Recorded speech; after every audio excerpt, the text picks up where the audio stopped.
নমস্কার, আপনার রায় অনুষ্ঠানে আমি মৌপি আপনাদের সবাইকে স্বাগত জানাই। 2019-এর জুলাইয়ের শেষে রাজভবনে আসেন রাজ্যপাল জগদীপ ধনখড়, আর তারপর থেকে এই প্রায় 2 বছর অতিক্রান্ত হতে চলল। রাজ্য রাজভবন সংঘাত বারংবার শিরোনামে উঠে এসেছে। তাতে নতুন সংযোজন, মুখ্যমন্ত্রীকে লেখা চিঠি রাজ্যপালের প্রকাশ্যে, সেই সময় প্রকাশ্যে যখন তিনি দিল্লির উদ্দেশ্যে রওনা হচ্ছেন। আজ সারাদিন তিনি দিল্লিতে কাটালেন। শাসক পক্ষের তরফ থেকে প্রশ্ন তোলা হচ্ছে যে রাজ্যের বিষয় নিয়ে কেন্দ্রীয় মন্ত্রীদের সঙ্গে আলোচনার কোনো এখতিয়ার রাজ্যপালের আছে কিনা। শাসক দলের পক্ষ থেকে এও কটাক্ষ করা হচ্ছে যে রাজ্যপালের কাউন্সেলিং প্রয়োজন। অর্থাৎ আরও একবার রাজ্যপাল সংঘাত। খুব ইন্টারেস্টিং, কারণ সরকারের সাংবিধানিক প্রধান রাজ্যপাল, তার সঙ্গে শাসক দলের বারবার এই মতানৈক্য, সেটা চলে আসছে কখনো প্রবলভাবে, কখনো ঈষৎ স্তিমিতভাবে। এ নিয়ে আমরা আজকে আলোচনা করব। আমাদের সঙ্গে সরাসরি আজকে আপনার রায় যারা উপস্থিত রয়েছেন তাদের সঙ্গে পরিচয় করিয়ে দিই। তৃণমূল কংগ্রেসের পক্ষ থেকে রয়েছেন ওম প্রকাশ মিশ্র, বিজেপির পক্ষ থেকে শতরূপা, সিপিআইএম এর পক্ষ থেকে তাপস সিনহা, শুভময় মৈত্র রয়েছেন রাজনৈতিক বিশ্লেষক, রয়েছেন আইনজীবী অনিন্দ লাহিড়ী, আর কিছুক্ষণের মধ্যেই কংগ্রেসের পক্ষ থেকে অভিষেক ব্যানার্জি আমাদের সঙ্গে এসে যোগ দেবেন। আমি শুরুতে আপনাদের দেখাবো দিল্লিতে দিনভর কাটালেন জগদীপ ধনখড়। তবে বুধবার কেন্দ্রীয় স্বরাষ্ট্রমন্ত্রীর সঙ্গে রাজ্যপালের বৈঠক হলো না। তবে কেন্দ্রীয় কয়লামন্ত্রী এবং জাতীয় মানবাধিকার কমিশনের চেয়ারপারসনের সঙ্গে বৈঠক করলেন জগদীপ ধনখড়।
মানবাধিকার কমিশনের হস্তক্ষেপের দাবি জানিয়েছেন রাজ্যপাল জগদীপ ধনখড়।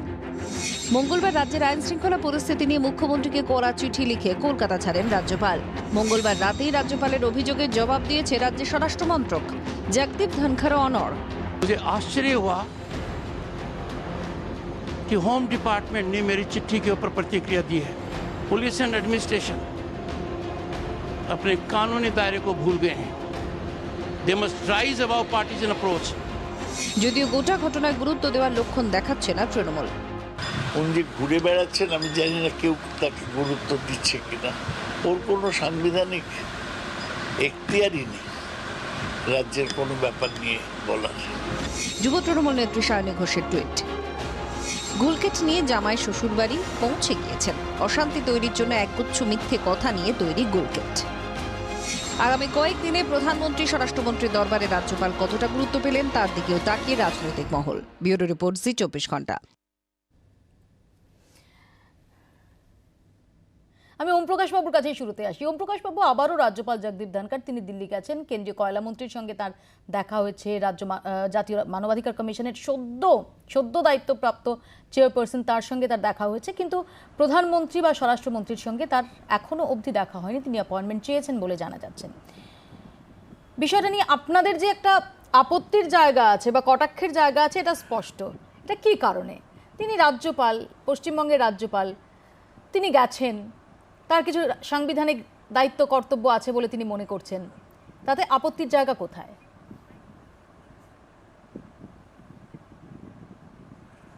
তিনি তো রাজ্যপাল, তো রাজ্য সরকারের সঙ্গে কি আলোচনা করে উনি দিল্লি গেছেন? দিল্লি উনি যেতেই পারেন, উনি আলোচনা করতে পারেন, মিটিংয়ের সময় চাইতে পারেন, সময় পেতে পারেন, নাও পেতে পারেন। আসলে ওনাকে মাইক হিসাবে ব্যবহার করা হচ্ছে। আমি আগে বলেছিলাম যে is playing out of line, হচ্ছে ক্রাই বেবি। এখন এটা ক্রাই বেবির পর্যায়ে নেই। উনি যা করছেন সেটা আমরা মনে করি সেটা শুধুমাত্র সংবিধান বহির্ভূত তা নয়, সেটা স্পষ্টভাবেই রাজনীতি দ্বারা পোষিত, এবং উনি নির্দিষ্টভাবে বলতে গেলে বিজেপির প্রচারক হিসাবে আর কি কাজ করছেন, এবং নিজের পদের গরিমা বা তার যে সম্মান সেটা উনি আগেই আর কি ধূলিসাৎ করেছেন। এখন নতুন করে আবার যদি কিছু অশান্তি সৃষ্ট করা যায়, যদি নতুন কোনোভাবে রাজ্য সরকারকে বিব্রত করা যায়, তার জন্য তিনি প্রতিনিয়ত চেষ্টা করছেন। ওম প্রকাশ বাবু, এখানে আমরা দেখলাম যে সায়নী ঘোষ তিনি টুইট করেছেন, তিনি বলছেন গুলকিট, তিনি বলছেন যে অশান্তি ছড়ানোর লক্ষ্যে মিথ্যা কথা বলা, সেটাকে তিনি ব্যাখ্যা করছেন এই গুলকিট বলে। আপনি বলছেন অশান্তি ছড়ানোর লক্ষ্যে। রাজ্যের সাংবিধানিক প্রধান, তিনি রাজ্যে অশান্তি চাইবেন কেন? দ্বিতীয়ত হচ্ছে, আপনাকে আমি যখন প্রথম প্রশ্নটা করছিলাম, আমার প্রশ্ন শেষ হওয়ার আগে আপনার মুখে খুব অবর্ণনীয় একটা হাসি দেখা যাচ্ছিল, কি কারণে?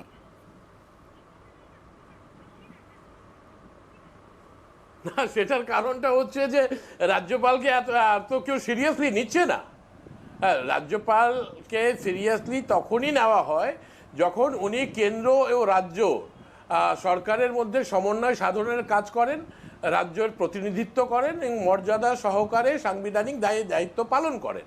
তো সেই জায়গা থেকে উনি স্পষ্টভাবেই সরে এসেছেন বহুদিন, এবং ওনার যত অভিযোগগুলি ছিল সেগুলি সবই মিথ্যে প্রমাণিত হয়েছে। প্ররোচনা দেওয়ার প্রচেষ্টা উনি অফুরন্তবার অনেক সময় অনেক দিন ধরে করে আসছেন। আর এখন এই জন্যই আমরা আর কি এটাকে গুরুত্ব দিতে চাই না। তার কারণটা হচ্ছে যে ওনার মাধ্যমে বিজেপি যেটা রাজনৈতিক স্বার্থসিদ্ধি করতে চাইছিল তার হিতে বিপরীত হচ্ছে। পশ্চিমবঙ্গের মানুষ সম্পূর্ণভাবে তাদেরকে বর্জন করেছে, এবং রাজ্যপাল, আমার খারাপ লাগছে এটা বলতে, এটা কিন্তু একটা হাসি ঠাট্টার পর্যায়ে নিজেকে এবং নিজের পদের গরিমাকে উনি নিয়ে গেছেন, যেটা অকল্পনীয়।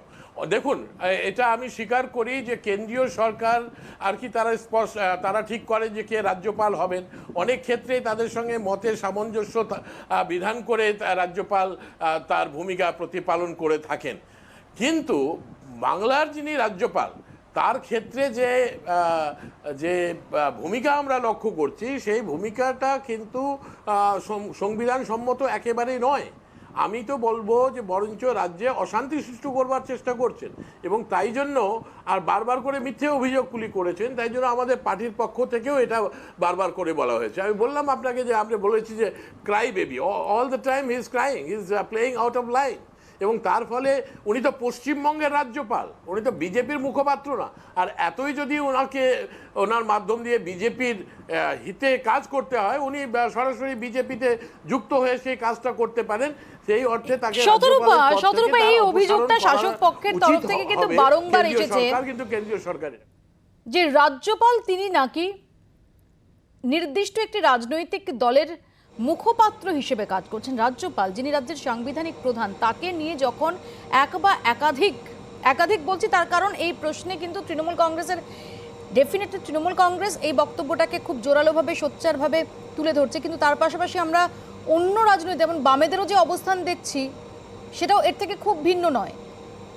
সেটা কি সত্যি রাজ্যপালের পদের যে গরিমা, সেই গরিমার সঙ্গে সঙ্গতিপূর্ণ?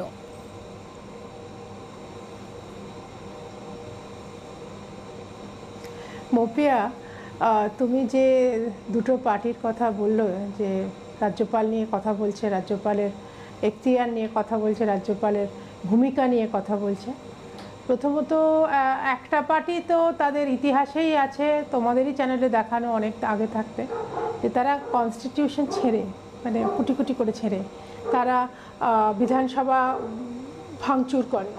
সেজন্য তারা যে কনস্টিটিউশনাল হেড কী জিনিস বা কনস্টিটিউশনাল হেডের আদৌ কী করণীয় সেটা যে জানবে না, সেটা সেই আশাটা করাটাই ভুল। এবং দ্বিতীয় পার্টি যার কথা বলছে, তারা তো অবলুপ্তই, মানে প্রায় অবলুপ্ত বলাটাই ভুল, অবলুপ্তই। তাদের কোনো ইলেক্টেড হেড নেই, এই মানে ইলেক্টেড কোনো জনপ্রতিনিধি নেই এই রাজ্যে।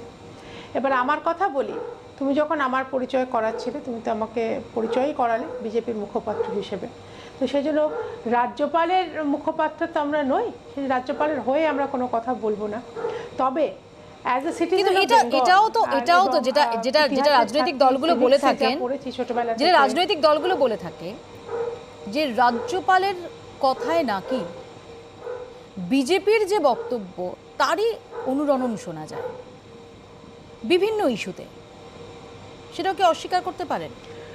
মোপিয়া, তুমি তো একজন নিউট্রাল জার্নালিস্ট। না, তুমি তো একজন নিউট্রাল জার্নালিস্ট। তুমি আজকে বলো যে যেভাবে এখানে নির্বাচনের পর যে সন্ত্রাসটা হচ্ছে, উনি অ্যাজ আ কনস্টিটিউশনাল হেড, সিভিক্সে আমরা যেটা পড়ে এসেছি যে উনি প্রেসিডেন্টের ওয়াচডগ আমরা বলতাম, মানে স্কুলে থাকাকালীন আমরা এটা বলতাম, উনি প্রেসিডেন্টের অ্যাপয়েন্টেড একজন পার্সন, একজন মানুষ, যিনি পুরো রাজ্যটাকে কনস্টিটিউশনাল হেড হিসেবে পর্যবেক্ষণ করবেন, দেখবেন কি হচ্ছে না হচ্ছে, এবং যথারীতি যদি উনি প্রয়োজন মনে করেন উনি সেই রিপোর্ট একটা কেন্দ্র সরকারকে পাঠাবে, রাষ্ট্রপতিকে পাঠাবে। এবার এই হেন সিচুয়েশনে রাজ্যপাল এখানে আসার পর উনি যা দেখছেন বারংবার সন্ত্রাস সন্ত্রাস সন্ত্রাস, কেউ কারোর কথা শোনে না, উনি যখন ডাকছেন মুখ্যমন্ত্রীকে আসছেন না, চিফ সেক্রেটারি ডাকছেন আসছেন না, উনি কিন্তু সাংঘাতিক কিছু করেননি, এখনও অবধি কিছু করেননি। উনি চিঠি লিখেছেন যে আমার এর উত্তর দাও, এটা কেন হচ্ছে না আমাকে জানাও। উনি দেখতে গেছিলেন যেখানে আমরা পৌঁছতে পারিনি, বিজেপিকে পৌঁছতে দেওয়া হয়নি, কোনো মানুষ সেই সন্ত্রাসিত লোকজনের পাশে দাঁড়াতে পারেনি। লক্ষাধিক বাবু, আমি শুধু জানি না কি অভিষেক ইতিমধ্যে জয়েন করেছে, অভিষেক ব্যানার্জি কংগ্রেসের পক্ষ থেকে। আমি ওম প্রকাশ বাবুর কাছে কানে আসবো। শতরূপাদের বক্তব্য হচ্ছে যে দিকে দিকে নাকি অশান্তি চলছে, দিকে দিকে গণতন্ত্রের মতো পরিস্থিতি নেই, এরকম একটা চিত্র উঠে আসছে। আপনারা অর্থাৎ শাসক পক্ষ, আপনারা উদাসীন, আপনারা ডিনায়াল মোডে রয়েছেন। তাহলে রাজ্যের যিনি সাংবিধানিক প্রধান, সরকার যিনি সাংবিধানিক প্রধান, তার আর কি গত্যন্তর থাকে?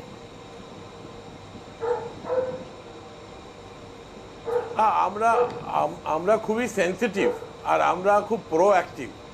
আমাদের সরকার রেসপন্সিবল আর রেসপন্সিভ, এবং পশ্চিমবঙ্গে রাজনৈতিক স্থায়িত্ব রয়েছে, উজ্জ্বল নেতৃত্ব রয়েছে, এবং কোভিড মোকাবিলাতে অনন্য ভূমিকা রাজ্য সরকার প্রতিপালন করছে। প্রাকৃতিক দুর্যোগের বিরুদ্ধে যতদূর সম্ভবপর হয় আমাদের প্রচেষ্টা আর কি আপনারা সবাই দেখেছেন, এবং রাজ্যে অশান্তি সৃষ্টি করবার চেষ্টা করছে বিজেপি। এখন বিজেপি মাঝখানে বলবেন না, আপনি বলছিলেন না একটু আগে যে সংবিধানের পাতা ছেঁড়া হয়েছে, এটা আপনি বলুন তো কবে হয়েছে আর কে করেছে আপনি যদি জানেন। আর আপনাকে আমি জানিয়ে দিই যে রাষ্ট্রীয় স্বয়ংসেবক সংঘ তারা কিন্তু ভারতবর্ষের সংবিধান সম্পর্কে বলেছিল যে এই সংবিধানকে আমরা মানি না। তাদের লিখিত আপনি জানেন না তো, হয়তো আপনি জানেন না যে ভারতবর্ষের সংবিধান সম্পর্কে আরএসএস এর মূল্যায়নটা কি। আর এই কথাটা ফ্যাকচুয়ালি ওনাকে মাঝখানে কথা বলতে বারণ করো মাহবুবিয়া। আমি আপনাকে বলবো যে আরএসএস তো আপনাদের বাবা মা, আপনাদের সমস্ত কিছুই তো হচ্ছে আরএসএস। আর ভারতবর্ষের সংবিধানকে আমাদের রাজনৈতিক দল কোনোদিন কোনোভাবে অসম্মান করেনি। আমরা সাংবিধানিক গণতন্ত্রের জন্য লড়ছি। আমরা দেশের সাংবিধানিক গণতন্ত্র যেটাকে আপনারা বিপন্ন করেছেন, যেটা অমিত শাহ আর মোদী আর আরএসএস এর প্ররোচনায় আজকে ভারতবর্ষকে অনষ্ট করার চেষ্টা করা হয়েছে, তার পক্ষে সাংবিধানিক গণতন্ত্রের পক্ষে ভারতবর্ষের তৃণমূল কংগ্রেসের লড়াই চলছে। এই বাংলাতে আমরা সেটাকে প্রমাণ করে দেখিয়েছি, আর আগামী দিনে সেটা হবে। আরএসএস আপনার এগুলি জানা নেই, আপনার জানা নেই। একটু পড়াশোনা করুন আরএসএস সম্পর্কে, তাহলে ভালো করে জানতে পারবেন যে আরএসএস এর দৃষ্টিভঙ্গিটা কি এবং পার্লামেন্টারি ডেমোক্রেসি সম্পর্কে আপনাদের দৃষ্টিভঙ্গিটা কি। বিজেপি কোন জায়গা থেকে আর কি কথা বলতে পারছে। তিনি প্রশ্ন তুলে দিয়েছেন রাজ্যপালের এখতিয়ার নিয়ে, শুনুন। রাজ্যপাল তার সাংবিধানিক এখতিয়ার ছাড়িয়ে যাচ্ছে। কেন্দ্রের সাথে যোগাযোগ করার সমস্ত দায়িত্ব রাজ্য সরকারের, রাজ্যপালের নয়। সংবিধানে 163 ধারায় বলাই আছে যে there shall be a council of ministers headed by chief ministers to aid and advise the government, এবং উনি কাউন্সিল অফ মিনিস্টার্সের উপদেশ অনুসারে চলবেন, এর বাইরে ওর কিছু করার নেই। অভিষেকের কাছে আসবো। অভিষেক, আপনিও কি মনে করেন যে সৌগত রায় যে এখতিয়ার নিয়ে প্রশ্ন তুলে দিচ্ছেন, সে প্রশ্ন তোলার মতো গ্রাউন্ড রয়েছে?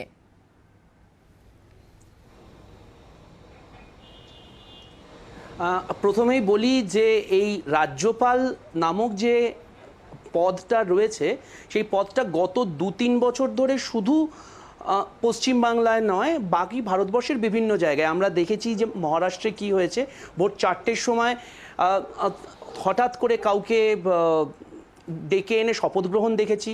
আমরা দেখেছি তথাগত রায় যখন উত্তর পূর্বাঞ্চলের 2টি রাজ্যে ছিলেন, তিনি সংবিধান বহির্ভূত কি বক্তব্য রেখেছিলেন, এবং সেটা তার সংবিধানের ভেতর, এবং সে তার ভেতর let me be very clear about it, যে একবার তিনি বাংলাদেশের পক্ষে একটা কথা বলেছেন, বাংলাদেশের বিপক্ষে একটা কথা বলেছিলেন, এবং sovereignty quote unquote the question of sovereignty নিয়ে তখন প্রশ্নচিহ্নে চলে এসেছিল।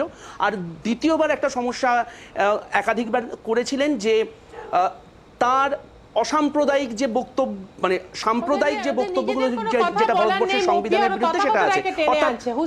মোরাল অফ দ্য স্টোরি হচ্ছে যে যদি সমস্যাটা হচ্ছে এক্স গভর্নর হলেও সমস্যাটা হচ্ছে যে এই গভর্নর নামক জিনিসটার উত্তরাধিকারটা নিয়ে একটু প্রশ্ন করতে হবে। একটু আগে আমার যিনি বিজেপির কাউন্টারপার্ট, উনি বলছেন গভর্নরের কতটা রোল থাকা উচিত সেটা বাকিরা নাকি জানেন না। আমি একটু মনে করিয়ে দিলাম যে গভর্নরের কি রোল থাকা উচিত। এবার আসা যাক পশ্চিমবঙ্গে। ইস্যুটা কি? ইস্যুটা হচ্ছে দুটো। এক, যে সন্ত্রাস আক্রান্ত যে বিজেপি কর্মীরা বাড়ি ফিরতে পারছেন না, তাদেরকে বাড়ি ফেরানো। আচ্ছা, আপনি কি মানে আপনি বাড়িতে কথা বলতে পারেন না? যে এই যে মাঝে মধ্যে কথা বলছেন, আপনার লোকের কথা শুনতে এত সমস্যা হয় কোথায়? কোনো ব্যক্তি আক্রমণ না প্লিজ, কোনো ব্যক্তি স্বাধীনতা রাখুন। সমস্যাটা হচ্ছে এখানে যে বিজেপি কর্মী যারা আছেন, একজন কর্মীও যদি থাকেন, তিনি কেন বাড়ির বাইরে থাকবেন? সমস্যাটা হচ্ছে বাড়ির বাইরে কেন থাকবে? নিশ্চয়ই, একদম। এবং সেখানে দাঁড়িয়ে দায়িত্বটা কার? দায়িত্বটা হচ্ছে অবভিয়াসলি আইনের। এবার আমাকে যদি প্রশ্ন করা হয়, হ্যাঁ, আমাদের বেশ কিছু কর্মী বাইরে রয়েছে, বা সেই প্রশ্ন নিয়ে আমরা যেটা কি করতে পারি, আমাদের দায়িত্ব হচ্ছে আমরা লিস্টটা দিতে পারি, এবং ফার্স্টে ডিস্ট্রিক্ট ম্যাজিস্ট্রেটকে দিতে পারি, এবং তারপরে মুখ্যমন্ত্রীকে দিতে পারি, যিনি হচ্ছেন আইনমন্ত্রী। তোমার মনে থাকতে পারে একটা টুইট যুদ্ধ হয়েছিল চন্দ্রিমা ভট্টাচার্যের সঙ্গে তথাগত রায়, যেখানে চন্দ্রিমা ভট্টাচার্য ছিলেন, আপনি লিস্টটা জমা দিন, আমরা দেখবো। এবার লিস্টটা কিন্তু জমা দিন। আরে এই মহিলাকে চুপ করতে বলুন, এই মহিলা সব ব্যাপারে নাক গলাচ্ছেন কেন?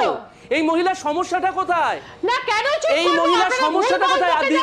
দিদি চুপ করুন, চুপ করাটা একটা ভালো অভ্যেস, চুপ করাটা একটু ভালো অভ্যেস। এবার সমস্যাটা হচ্ছে এখানে যে সেকেন্ড সমস্যাটা হচ্ছে যে কালকে একটা জিনিস আমরা দেখলাম যে বিরোধী দলনেতা আলটিমেটলি গেলেন। আচ্ছা মৌপিয়া, ওনাকে কিন্তু আমি বলতে দেবো না। I am repeating, I will not let her speak. তোমার অনুষ্ঠানটা কিন্তু নষ্ট হয়ে যাবে। I will not let her speak. আপনারা I am repeating it. উনি যদি এটা কন্টিনিউ করেন, I will not let her speak. Whoso her it might be, I give a damn to her. Please একদম চুপ করুন আপনি চুপ করুন। Please, You just keep your mouth shut. না প্লিজ, ঠান্ডা। এবার সমস্যাটা হচ্ছে এখানে যে গতকাল আমরা দেখলাম যে রাজ্যপালের কাছে বিরোধী দলনেতা চলে গেলেন তার 50 জন অনুগামীকে নিয়ে দল বিরোধী আইন নিয়ে কথা বলতে। দল বিরোধী আইনের এখতিয়ারটা কার কাছে পড়ে? আমাদের দল বিরোধী আইনের এখতিয়ারটা পড়ে হচ্ছে স্পিকারের কাছে। রাজ্যপালের কি ভূমিকা থাকতে পারে এখানে প্রশ্নটা হচ্ছে এখতিয়ারের। আমি আবার বললাম, যদি আইন শৃঙ্খলা নিয়ে প্রশ্ন হয় নিঃসন্দেহে আছে, কিন্তু আইন শৃঙ্খলাতে রাজ্যপালের ভূমিকা কি থাকতে পারে? হাউ ক্যান দ্যাট রাজ্যপাল B the governing authority over here? এখানে হচ্ছে প্রশ্নটা। এই যে একটু আগে যে বিজেপির মুখপাত্র বলেছে, ওনার অনেক বেশি পড়াশোনা আছেন, 191 অ্যাপয়েন্টমেন্ট চাইছেন, কেন্দ্রীয় কয়লা মন্ত্রীর সঙ্গে দেখা করছেন। খুব ইন্টারেস্টিংলি, যিনি সদ্য দায়িত্ব নিয়েছেন জাতীয় মানবাধিকার কমিশনের, তার সঙ্গেও তিনি গিয়ে দেখা করছেন, যে চেয়ারপারসন। হ্যাঁ দেখুন, মানে দেখা করতে যাওয়ার মধ্যে তো আমাদের একটা স্বাধীন দেশ, আমরা কেউ আটকাতে পারি না, এবং উনি দেখা করতে যেতেই পারেন এবং আলোচনা করতেই পারেন। এখানে মূল প্রশ্নটা হচ্ছে পলিটিক্যাল ইম্প্যাক্টের প্রশ্ন, অর্থাৎ রাজনৈতিক প্রভাব পশ্চিমবঙ্গে এবং ভারতবর্ষে কি পড়ছে। এই মুহূর্তে যেহেতু তৃণমূল কংগ্রেসের নেত্রী আগামী 2024 নির্বাচনে ভারতের মুখ হিসেবে, প্রধানমন্ত্রীর মুখ হিসেবে একটা জায়গায় যাচ্ছেন, সেই কারণে কিন্তু এগুলো আরো গুরুত্বপূর্ণ হয়ে উঠছে। আমি যে জায়গাটা থেকে দেখার চেষ্টা করব একটু উল্টো দিকে, সাধারণভাবে তো আমাদের মনে হচ্ছে যে রাজ্যপাল বিজেপির পক্ষে আছেন এবং বিজেপির যে আন্দোলন, তৃণমূল কংগ্রেসের যে ধরনের কথা উঠছে যে রাজ্যে শান্তি শৃঙ্খলা নেই, বিরোধী পক্ষের মানুষরা মার খাচ্ছেন, তার বিরুদ্ধে প্রতিবাদ, সেটা তো অবশ্যই বিজেপির, কংগ্রেসের এবং সিপিআইএম এর করা উচিত। এই জায়গায় আমি একটু অন্য ভাবনা ভাবছিলাম যে রাজ্যপালের যে সক্রিয়তা, এটা অতি সক্রিয়তা না কম সক্রিয়তা সেটা তো পরে আলোচিত হবে। এই জায়গাটা কি বিজেপির কাছ থেকে আন্দোলনমুখী যে রাস্তাটা, অর্থাৎ যে জোর নিয়ে বিজেপি পশ্চিমবঙ্গে লড়াইটা করতে পারত, তার ভাগ কি রাজ্যপাল নিয়ে নিচ্ছেন? এবং এই যে রাজ্যপাল এগুলো নিয়ে আলোচনা করায় বিজেপির রাজনৈতিক যে একটা তীব্রতা আক্রমণের, সেই জায়গাটায় একটু কমতি পড়ছে কিনা, এটা কিন্তু খুব গুরুত্বপূর্ণ প্রশ্ন। বিজেপির যে যারা নেতা নেত্রী আছেন তারা ভাববেন। দ্বিতীয় সবচেয়ে বিপদে পড়ছে কিন্তু এই লড়াইটায় গত 2-3 বছর ধরে, সেটা হচ্ছে একেবারে বিজেপি তৃণমূল পোলারাইজেশনটা কিন্তু বজায় থাকছে। ফলে যে তৃতীয় পক্ষ, অর্থাৎ যেখানে কংগ্রেস এবং বামপন্থীরা ছিলেন, তার মধ্যে তাদেরও এখন নিজেদের মধ্যে একটু গন্ডগোল তৈরি হয়েছে। এই জায়গায় দাঁড়িয়ে তারা কিন্তু কোন রোলটা নেবেন, এবং নিলেও তারা সাবসিউমড হয়ে যাবেন হয় তৃণমূলের মধ্যে বা বিজেপির মধ্যে, এইটা কিন্তু তৃতীয় পক্ষের লড়াইয়ের সামনে অনিন্দ্যবাবুর কাছে আমার এখানে জিজ্ঞাসা, যে অনিন্দ্যবাবু এখানে এই ডিমার্কেশন লাইনটা ঠিক কোথায় রয়েছে?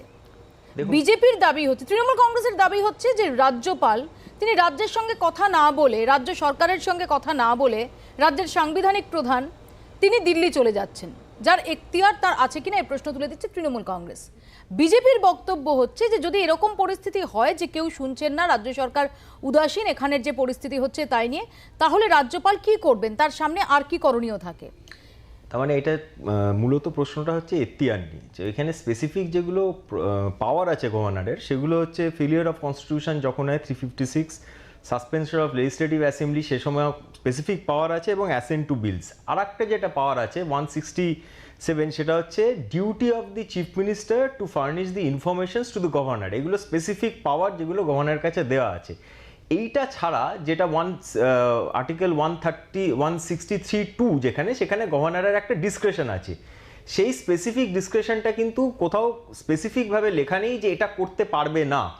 এবার যেখানে স্পেসিফিকভাবে কোনো পাওয়ার গভর্নরকে দেয়া আছে সেটাই করতে পারবে। যেরকম ধরুন হচ্ছে নাগাল্যান্ডের ক্ষেত্রে বা অন্য কোনো নর্থ ইস্টার্ন স্টেটসের ক্ষেত্রে গভর্নরের কিন্তু প্রচুর পাওয়ার আছে, সেটা কনস্টিটিউশনে লেখা আছে, এবং তার ন্যাচারাল ইন্টারপ্রিটেশন হবে যেটা যেই স্টেটের ক্ষেত্রে লেখা নেই সেই স্টেটের ক্ষেত্রে কিন্তু ওনার যা পাওয়ার আছে সেইটুকুই করতে হবে, যেটা হচ্ছে with the aid and advice of the council of ministers.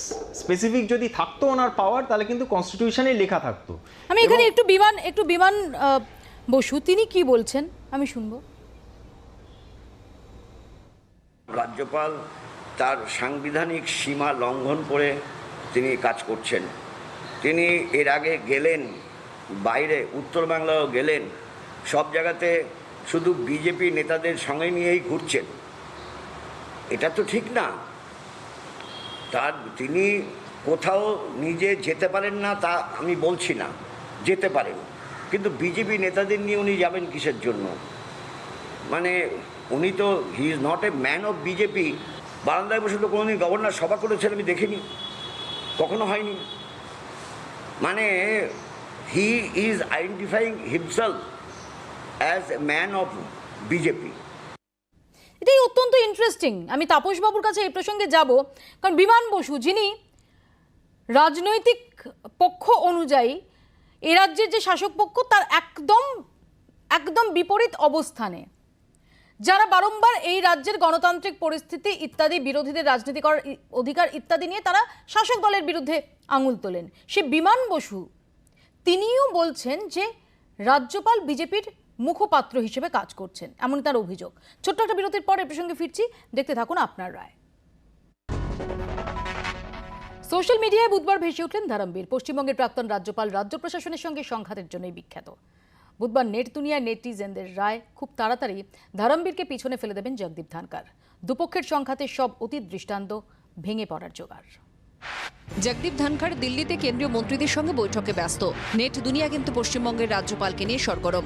নেটিজেনদের অনেকেরই প্রাক্তন রাজ্যপাল ধনবীরের জামানার সঙ্গে নীতি মেপে ধনখড় জামানার তুলনা করছেন। এদের অনেকেই হয়তো ধনবীরকে চোখে দেখেননি, কিন্তু রাজ্য প্রশাসনের সঙ্গে সংঘাতের সূত্রেই এসে পড়ছে ধনবীর প্রসঙ্গ। শিক্ষা, প্রশাসন, বিনিয়োগ, বাজেট থেকে রাজনৈতিক হিংসা, সংঘাতের কোনো ক্ষেত্রই আর বাকি নেই। 2019-এর 19শে সেপ্টেম্বর যাদবপুর বিশ্ববিদ্যালয়ে বাবু সুপ্রিয়কে ঘেরামুক্ত করতে ক্যাম্পাসে চলে আসেন রাজ্যপাল। ঘটনায় রাজ্যপালের চিঠি পেয়ে কড়া প্রতিক্রিয়া দেয় রাজ্য প্রশাসন। 2019-এর 10ই ডিসেম্বর বিশ্ববিদ্যালয়ের আচার্য তথা রাজ্যপালের ক্ষমতা ছাড়তে নয়া বিধি রাজ্যের। 2019-এর 24শে ডিসেম্বর পড়ুয়াদের ঘেরাওয়ের মুখে যাদবপুরে সমাবর্তনে ঢুকতে না পারায় রাজ্য প্রশাসনকে তোপ। এরপরে 2020 জানুয়ারিতে রাজ্যপালের ডাকা বৈঠকে উপাচার্যরা না আসায় মুখ্যমন্ত্রী এবং শিক্ষামন্ত্রীকে ট্যাগ করে টুইট। রাজনৈতিক বিশ্লেষকদের বড় অংশই বলছেন রাজ্যপাল পুজো কার্নিভালে ব্ল্যাক আউট করার মতো অভিযোগ তুললেও সেটা স্রেফ প্রতীকী। সংঘাতের মূল ক্ষেত্রটা প্রশাসনিক স্তরে। শিলিগুড়িতে রাজ্যপালের প্রশাসনিক বৈঠক ডাকা ঘিরে সংঘাত। এখতিয়ার বহির্ভূত কাজের অভিযোগ তোলে রাজ্য প্রশাসন। রাজ্যের আপত্তি অগ্রাহ্য করেই অন্য জেলাতেও বৈঠক ডাকেন রাজ্যপাল। বৈঠকে শাসক দলের প্রতিনিধিরা অনুপস্থিত থাকায় সংঘাত। 2020 সালের জুলাই-আগস্ট মাস থেকে সংঘাত আরও তীব্র হয়। প্রশাসন তৃণমূলের হয়ে কাজ করছে বলে অভিযোগ রাজ্যপালের। বিজেপি কর্মীদের খুন, আইপিএসের ভূমিকা, মুখ্যমন্ত্রীর ঘোষিত প্রকল্প নিয়েও একাধিক অভিযোগ। রাজ্যপাল আগ্রাসী হয়েছেন, রাজ্য প্রশাসন এমনকি রাজ্যের শাসক দলও কড়া ভাষায় জবাব দিয়েছে। মুখ্যমন্ত্রী ও রাজ্যপালের মধ্যে কম বেশি 9 বার চিঠি চালাচালি। একে অন্যের ভূমিকায় ক্ষোভ জানিয়ে চিঠি। গত বছরের 30শে ডিসেম্বর রাজ্যপালের অপসারণ চেয়ে রাষ্ট্রপতিকে চিঠি দেয় তৃণমূল সাংসদের প্রতিনিধি দল। ভোট মেটার পরও ফের এই দাবিতে চিঠি পাঠানো হয়েছে। তবে 2021-এর শুরুতে রাজ্যপালের ভাষণ ছাড়াই শুরু বিধানসভার অধিবেশন। রাজ্য প্রশাসন যুক্তি দেয়, যেহেতু মুলতবির পর অধিবেশন শুরু হচ্ছে তাই রাজ্যপালের ভাষণ দিয়ে শুরু করার বাধ্যবাধকতা নেই। এরপর দুপক্ষের সংঘাত আরও বেড়েছে। নতুন সরকারের শপথ গ্রহণের পর থেকে সুর আরও চড়া। সেই জল আরও কতদূর গড়াবে, রাজনৈতিক পর্যবেক্ষকদের নজর সেদিকেই। ব্যুরো রিপোর্ট, জি24 ঘন্টা। তাপস সিনহার কাছে আসবো। তাপস, আমরা দেখলাম যে এই যাবতীয় বিতর্কের মধ্যে বিমান বসুর যে বক্তব্য, সেটা কিন্তু তৃণমূল কংগ্রেসের রাজ্যের শাসক পক্ষের যে অবস্থান, সেই অবস্থানটার সঙ্গেই সঙ্গতিপূর্ণ। যেখানে আমরা যদি দেখি যে অভিযোগগুলো বারবার বিজেপির তরফ থেকে শোনা যায় বা রাজ্যপাল যে অভিযোগগুলো বারংবার সামনে আনেন, সেই অভিযোগগুলো সম্পর্কে একই রকম সরব বামেরা।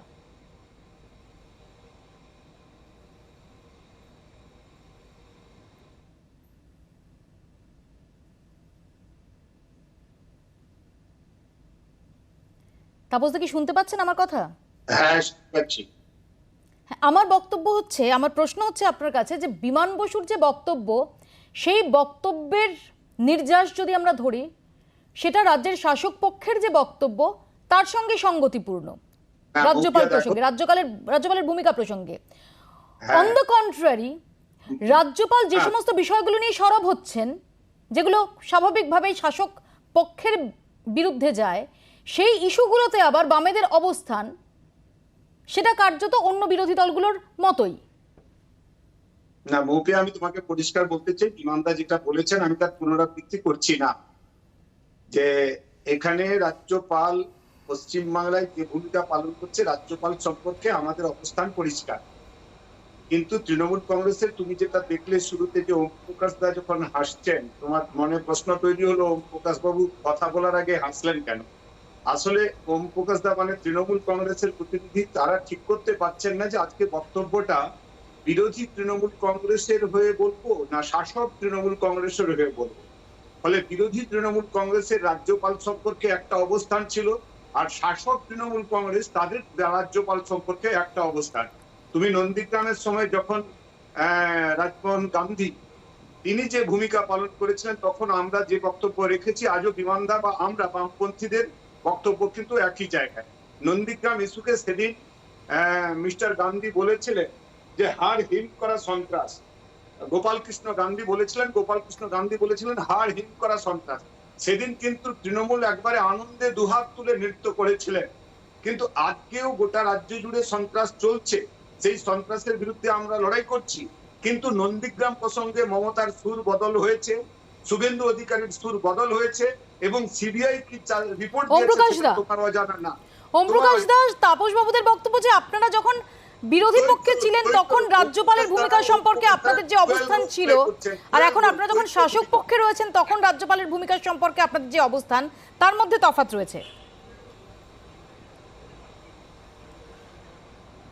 না মৌপিয়া, আমি একেবারেই অবাক হচ্ছি না। তাপসবাবু সিপিআইএম কে রিপ্রেজেন্ট করছেন এবং সিপিআইএম ডাইরেক্টলি ইনডাইরেক্টলি তারা বিজেপির অবস্থানকেই যে সমর্থন করে এবং বিজেপির মাধ্যম দিয়েই যে তারা এখানে রাজ্য প্রশাসন পরিচালনার একটা জায়গা নিজেদের জন্য আর কি তৈরি করতে চেয়েছিল, সেটা স্পষ্ট। এবং তাই মাঝখানে বলো না তাপস, মাঝখানে বলো না। আর দ্বিতীয় কথা হচ্ছে যে যে যে আজকে বিমানবাবু যে কথাটা বলেছেন সেইটার সঙ্গে কিন্তু এই কিছুদিন আগে সিপিআইএম এর বক্তব্যর কিন্তু কোনো বিশেষ সামঞ্জস্য নেই। আজকে সিপিআইএম খুব ভালো করে তারা বুঝতে পারছে যে তারা যেটা প্রো বিজেপি প্রো আরএসএস কার্যত অবস্থান পশ্চিমবঙ্গের ক্ষেত্রে নিয়েছিল, সেটা বাংলার মানুষ সেটা প্রত্যাখ্যান করেছে এবং তাই জন্য আজকে বাধ্য হয়ে সিপিআইএম চেষ্টা করছে তাদের অবস্থানটাকে রিভিজিট করতে। কিন্তু আমার খুব অবাক লাগলো আর দুঃখও পেলাম যে সিপিআইএম এর প্রতিনিধি তিনি কিন্তু বিজেপির সুরেই আর কি তার বক্তব্যটাকে এখানে প্রতিষ্ঠিত করার চেষ্টা করছেন। একটা কথা একটু মনে করিয়ে দিতে চাই, 1984 সালে একটা সুপ্রিম কোর্টের একটা কেস হয়েছিল, শামশের versus government of Punjab, if I am not wrong.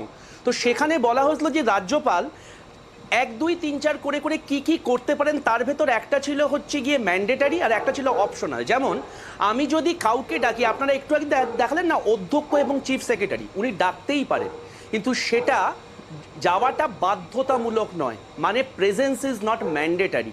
On the contrary, যদি আজকে প্রধানমন্ত্রী এসে চিফ সেক্রেটারিকে ডাকে, যেহেতু এনডিআরএফ এর চেয়ারম্যান, তাহলে কিন্তু চিফ সেক্রেটারি যেতে বাধ্য। তার মানে কোথায় ম্যান্ডেটারি কোথায় অপশনাল এটা সংবিধানে লেখা আছে। আমাদের জগদীপ ধনখড়ের যে সমস্যাটা হয়ে যাচ্ছে, উনি হচ্ছেন গিয়ে অত্যন্ত স্পর্শকাতর একজন মানুষ, সব কিছুতে এত বেশি অপমানিত হয়ে যান, মানে ওনার নামই হয়ে গেছে অপমান কুমার। এবার এটা হওয়ার জন্য উনি তো মানে এমনি বয়সে উনি অত্যন্ত সিনিয়র একজন মানুষ, তার থেকেও বড় ব্যাপার উনি যে চেয়ারটা বসে আছেন তার একটা গুরুত্ব আছে, উনি দুটোকেই হাস্যাস্পদ করে ফেললেন। আর সবথেকে আমি এখানেই শতরূপার কাছে আসবো। শতরূপার কাছে যাওয়ার আগে একটু দেখাবো যে আমরা দেখলাম গতকাল রাজ্যপাল তিনি দিল্লি উড়ে যাচ্ছেন যখন, সেই সময় মুখ্যমন্ত্রীর উদ্দেশ্যে তিনি চিঠি দিলেন এবং সেই চিঠিটাও পাবলিক ফোরামে চলে এলো, যেখানে শাসক পক্ষ তারা প্রশ্ন তুললেন যে মুখ্যমন্ত্রীর কাছে এই চিঠি পৌঁছানোর আগে কি করে তা সংবাদ মাধ্যমের কাছে পৌঁছে যায়। এখানে শতরূপা যে প্রশ্ন তোলা হচ্ছে শাসক পক্ষের তরফ থেকে যে মুখ্যমন্ত্রীকে চিঠি লিখছেন রাজ্যপাল, অর্থাৎ রাজ্যের প্রশাসনিক প্রধানকে চিঠি লিখছেন রাজ্যের সাংবিধানিক প্রধান, তার তো একটা গ্র্যাভিটাস রয়েছে, তার তো একটা গোপনতা রয়েছে, তার প্রতি কি যথার্থ সম্মান রাখা হচ্ছে?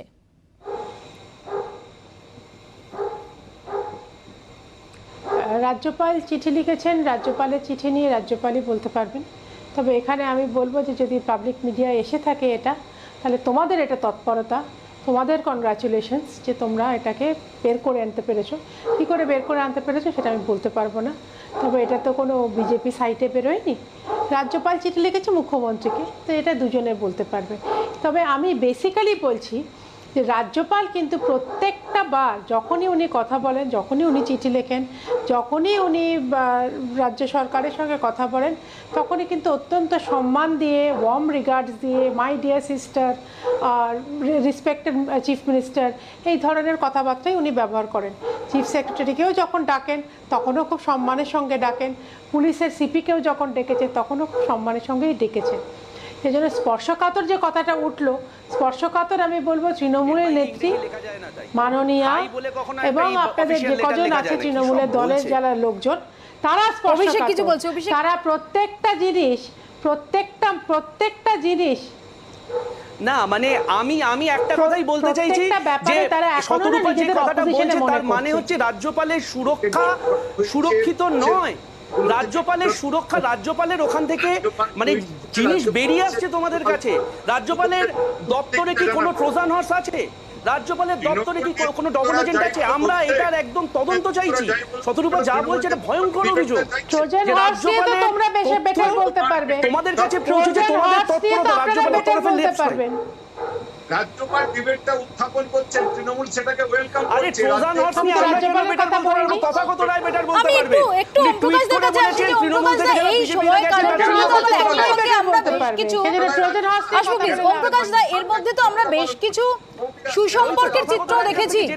যেমন আমরা দেখেছি যে মমতা বন্দ্যোপাধ্যায়ের মুখ্যমন্ত্রীর আমন্ত্রণ গ্রহণ করেছেন রাজ্যপাল জগদীপ ধনকর, সেখানে সস্ত্রীক গেছেন। বেশ কিছু ক্ষেত্রে সৌজন্য বিনিময় দেখেছি, বেশ কিছু ক্ষেত্রে আবার আমরা তাল কাটতে দেখেছি। এই অম্লমধুর এই উচ্চাবচতার একটা সম্পর্ক রাজ্যের সাংবিধানিক প্রধান এবং রাজ্যের প্রশাসনিক প্রধানের মধ্যে, এটা কেন চলছে? এর দায়টা কার? না, ব্যাপারটা ব্যক্তিগত নয়, এখানে ফর্ম আর সাবস্ট্যান্স এই দুটোর মধ্যে পার্থক্য করতে হবে।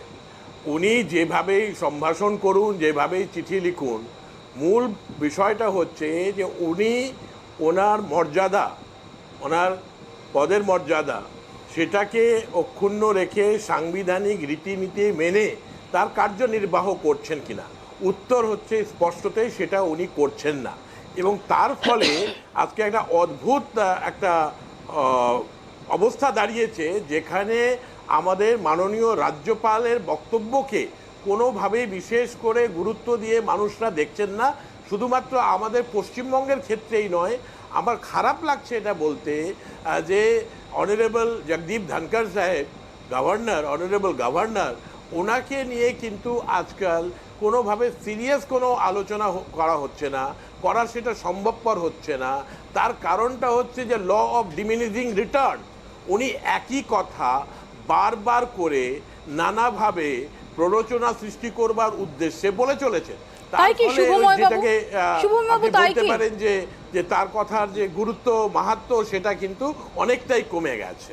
শুভময় বাবু, তাই কি নাকি কোথাও রাজ্যপাল সম্পর্কে আবার শাসক পক্ষের যে রিজার্ভেশনের জায়গাটা, যে আপত্তির জায়গাটা, সেটাও এত সংগঠিত, সেটাও এত এতটাই একই সঙ্গে অর্কেস্ট্রেটেড, যে যার একটা রিফ্লেকশন দেখা যাচ্ছে? একদম একদম ওমপ্রকাশ দা যেটা বলেছেন, ওমপ্রকাশ দা অবশ্যই তার রাজনৈতিক অবস্থান থেকে এই মুহূর্তে রাজ্যপালের বিরোধী কথাটাই বলেছেন, কিন্তু মূল যে বক্তব্যটা সেটা হচ্ছে সমাজবিজ্ঞানে কিন্তু একই ঘটনা বারবার ফিরে ফিরে আসে, এবং গত 1 বছর 11 মাস ধরে আপনারা যেটা দেখাচ্ছেন, আপনি দেখুন প্রতিদিনের আগের টিভি প্রোগ্রাম যদি খুলে দেখেন দেখবেন, আগের আলোচনা খুলে দেখেন দেখবেন, রাজ্যপাল যে কথাগুলো বলছেন, যেভাবে বলছেন, আর তার বিরুদ্ধে তৃণমূলের নেতানেত্রীরা যে কথাগুলো বলছেন, বিজেপির নেতানেত্রীরা যে কথাগুলো বলছেন, এবং নির্বাচনের আগে বামপন্থী এবং কংগ্রেসের নেতানেত্রীরা যে কথাগুলো বলতেন, একটু তারা স্টান্স চেঞ্জ করছেন আজকের দিনে মনে হচ্ছে।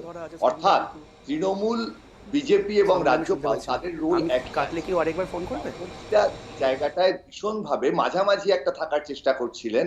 সেইখানে আজকে বিমানবাবুর বক্তব্য একটা সামান্য হলেও ইঙ্গিত দিচ্ছে যে তারা মূলত রাজ্যপালের এই বক্তব্যটাকে খুব গুরুত্ব দিচ্ছেন না। এইটুকুই পরিবর্তন, তাছাড়া কিন্তু একই জিনিস প্রতিটি দিন চলছে। এখানে তৃণমূলও কিন্তু নতুন কিছু যে দিতে পেরেছে এমনটা নয়। আমার অনিন্দ্যবাবুর কাছে প্রশ্ন। অনিন্দ্যবাবু, আমরা দেখেছি যে নির্বাচনের আগে, বিশেষ করে যে সময়টায় একটা চর্চা ভীষণভাবে চলছিল যে নির্বাচনের ফলাফল কি হবে, যে কোনো রাজ্যে যখন নির্বাচন হয় তখন যদি ত্রিশঙ্কু পরিস্থিতি তৈরি হয়, তাহলে রাজ্যপালের ভূমিকা ভীষণ গুরুত্বপূর্ণ একটা জায়গা নিয়ে নেয়। এক্ষেত্রে আমরা দেখেছি ত্রিশঙ্কু তো নয়ই, নিরঙ্কুশ গরিষ্ঠতা নিয়ে তৃণমূল কংগ্রেস আরও আসন সংখ্যা বাড়িয়ে এসেছে, কিন্তু তারপর থেকেও বিজেপির একাধিক নেতার মুখে যেভাবে কখনো 356 ধারার সুর পাওয়া যাচ্ছে, কখনো এই ধরনের নানাবিধ ইঙ্গিত থাকছে, সেই প্রেক্ষাপটে দাঁড়িয়ে রাজ্যপালের এই কার্যকলাপ, এই ভিজিট, এগুলোর কোনো যোগসূত্র আছে? আজকের দিনে যেটা ওনার রিয়েল পাওয়ার, যেটা উনি করতে পারেন, উনি ইনফরমেশন চাইতে পারেন। তাছাড়া কিন্তু উনি কোথায় যাবেন না, that is his personal choice. সেই নিয়ে তো স্পেসিফিক কিছু কোনো জায়গায় লেখা থাকে না, is a free citizen of India. কিন্তু ওনার রিয়েল পাওয়ার বলতে যেটা উনি নিজে এক্সারসাইজ করতে পারেন, কনস্টিটিউশনে যেসব পাওয়ার লেখা আছে, আজকের দিনে সেসব জায়গা স্পেসিফিক্যালি এই ইনফরমেশন চাওয়া ছাড়া ইনফরমেশনটা উনি চাইতে পারেন ফ্রম দি চিফ মিনিস্টার। এইটা ছাড়া, এই স্পেসিফিক প্রভিশনটা ছাড়া আর কোনো জায়গায় কিন্তু কিছু লেখা নেই যে উনি এটা করতে পারেননি। এর ক্ষেত্রে আমাদের এই ধরুন এই একই জিনিস যদি নর্থ ইস্টার্ন স্টেট, আমি আগেও বলেছি, নর্থ ইস্টার্ন স্টেটের ক্ষেত্রে হতো, যেরকম নাগাল্যান্ডের ক্ষেত্রে রাজ্যপালের কিন্তু ল অ্যান্ড অর্ডার দেখার পাওয়ার আছে।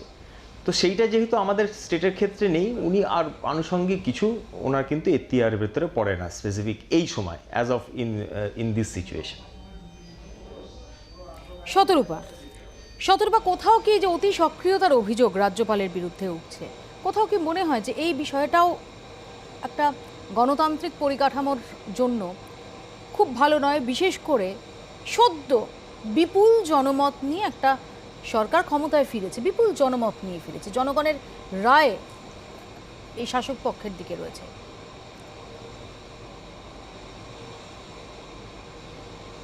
পপিয়া, তুমি তো অনেক বছর ধরে জার্নালিজম করছো এবং খুব সুন্দর করে করছো, আনবায়াসডভাবে করছো।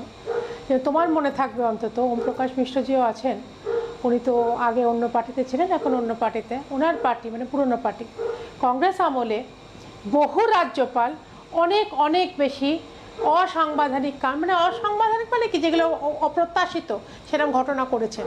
সেই তুলনায় কিন্তু এই মাননীয় রাজ্যপাল সেরকম কিছুই করেনি। মাননীয় রাজ্যপাল কি করেছেন, যেখানে যেখানে দেখেছেন সন্ত্রাস হচ্ছে সেখানে উনি দেখতে গেছেন। যখন উনি চিফ সেক্রেটারিকে ডেকে পাঠিয়েছেন যে কি ব্যবস্থা নিচ্ছ, সেইটা উনি করেছেন। উনি ডেকে পাঠিয়েছেন, জিজ্ঞেস করেছেন কি হচ্ছে। উনি মাননীয়াকে চিঠি লিখেছেন যে আমাদের জানাও কি তুমি স্টেপস নিচ্ছ, আদৌ তুমি এই অনুভূতিটা ফিল করতে পারছো কিনা যে কি হচ্ছে, তোমার কি আদৌ কোনো সিম্পথি আছে কিনা। সেই সব কাজ যদি এরা তৃণমূলরা ধরে দেয়, সেটা যে অতি অতি মানে এক্সেসিভ কাজ করছে, এইটা তো ঠিক নয়। তুমি অনেক ছোট বোধ, তুমি বুঝতে পারছো না, জানো না। না না না না না, এটা কোনো এখতিয়ারের বাইরে কাজ নয়। রাজ্যপাল হিসেবে অ্যাজ আ কনস্টিটিউশনাল হেড উনি এই জিনিসটা নিশ্চয়ই করতে পারেন এবং এটা কনস্টিটিউশনেই আছে। একটু আগে সৌগত রায় যে তাপসদা কি বলছেন একটু শুনি। তাপসদা প্লিজ। উনি হয়তো সিলেক্টিভ বলছিলেন, একটু ভালো করে পড়া দরকার। তাপসদা।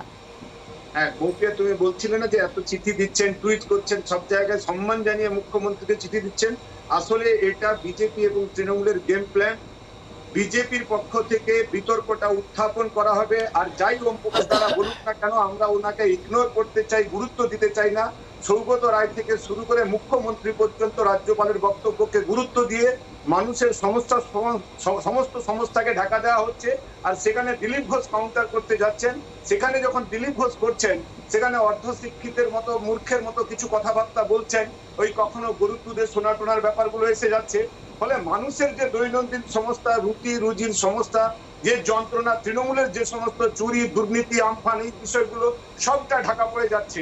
এই রাজ্যপাল করে কয়েক বছর ধরে, আজকে 1.5 বছর 2 বছর ধরে এই আলোচনা। কিন্তু এই যে গেম প্ল্যানের থিওরি, এই গেম প্ল্যানের থিওরি নিয়ে যতবার বলছেন তাপসদা, কিন্তু একই সঙ্গে তো সেই প্রশ্নটা উঠছে যে এই গেম প্ল্যানের থিওরিটা যদি সত্যি গেম প্ল্যান কিছু থেকে থাকে, গেম প্ল্যানের থিওরিটা, গেম প্ল্যানটা, সেটাকে আপনারা তো পারছেন না, আপনারা তো সেটা ডিসকাস করতে পারছেন না, সেটাকে আপনারা ব্যর্থ করতে তো পারছেন না। আমরা মাঠে ময়দানে প্রতিরোধ করছি। রাজ্যপাল যে ভূমিকা পালন করছে সেটাকে সমর্থন করি না। ওম প্রকাশ দার কাছে আমার সব শেষে প্রশ্ন। ওম প্রকাশ দা, রাজ্যপালের একটা ভীষণ আক্ষেপের জায়গা, অভিযোগের জায়গা, বা হয়তো বা রাজ্যপালের একটা ভীষণ রকম অভিমানের জায়গাও, যে রাজ্যপাল যখন যেখানে গিয়ে মিটিং ডাকেন সেখানে প্রশাসনিক আধিকারিকদের যেতে দেওয়া হয় না। আপনার মুখে আবার হাসি। একদম খুব সুন্দর প্রশ্ন করেছো। আমি তোমাকে বলি যে গভর্নরের যে পাওয়ার, সেটা এই পার্লামেন্টারি ডেমোক্রেসিতে কিন্তু অনেকটাই আর কি বলতে পারো যে ফর্মাল।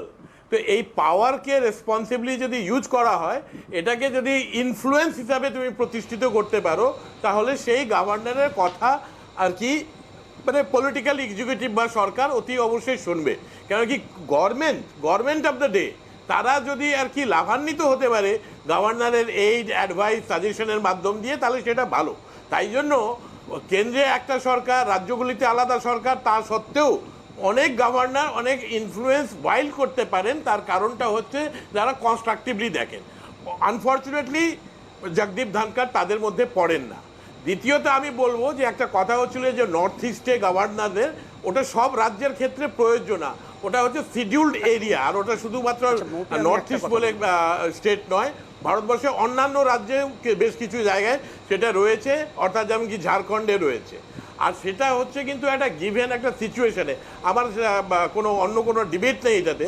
লাস্টে একটা কথা বলবো, এই যে গভর্নর আর রাজ্য সরকার বা আমাদের পার্টিকে যদি যুক্ত করে বলো, এই যে টাসল হচ্ছে, আমরা কিন্তু কনস্টিটিউশনাল প্রভিশন হিসাবে আমরা অন দ্য রাইট সাইড রয়েছি, নীতি নৈতিকতার দিক দিয়ে রাইট সাইডে রয়েছি, আর মজার কথাটা বলে দিই, পলিটিক্যালিও কিন্তু আমরা রাইট রয়েছি এবং আমাদের তাতে কোনো অসুবিধা কোনো আমাদের সময় একদম শেষ, আপনার রায় এখানেই শেষ করতে হচ্ছে।